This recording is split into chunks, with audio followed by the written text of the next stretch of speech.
Finance Minister Enoch Godongwana faces the difficult challenge of balancing scarce resources against rising expenditure pressures. The February budget did not go ahead as parties in the Government of National Unity could not agree on the proposed 2 percentage point value-added tax increase and how government priorities would be funded.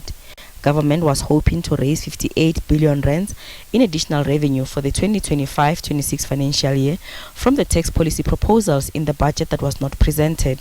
Experts say for government to balance its budget, borrowing is an option, but this would be going against the promises of bringing debt under control. Cutting expenditure is another option, but this will also be a challenge as resources are needed for necessities such as education, health, infrastructure investment, making this option not easy as well. Another option is a tax increase.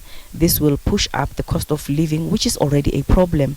Tax hikes proposals will receive some pushback.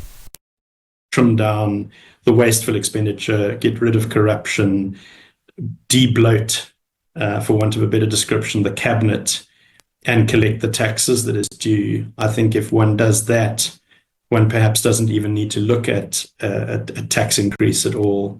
I know those are probably more medium to longer term things. They won't happen overnight, and that's the problem. I think if this budget goes ahead on the 12th, we need some sort of short-term solutions on the table to balance the budget, and I suppose there it's got to be tax or elements of taxation that will help to balance the budget in the short term.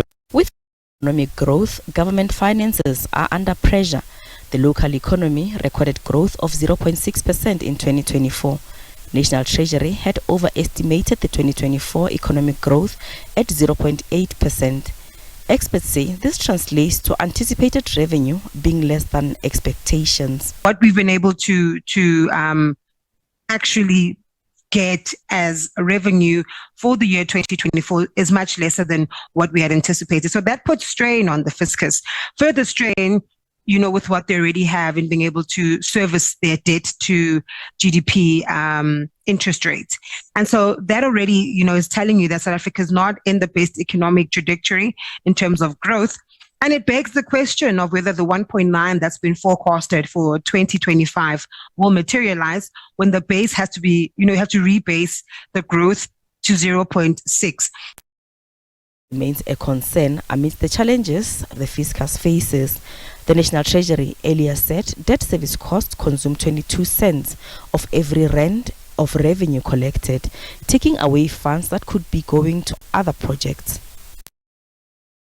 Increase in revenue from that, it will simply mean that our deficit is higher, which means government has to borrow more, and that will push the debt to GDP ratio to above 75%. That's the big worry. But of course, in the longer term, i.e. over the next 3 years, it will all be about the impact of the VAT increases. If we see significant revenue shortfalls due to the higher VAT rates, maybe resulting in consumers and businesses spending less, we could see that deficit widening as revenue collections fall below budget.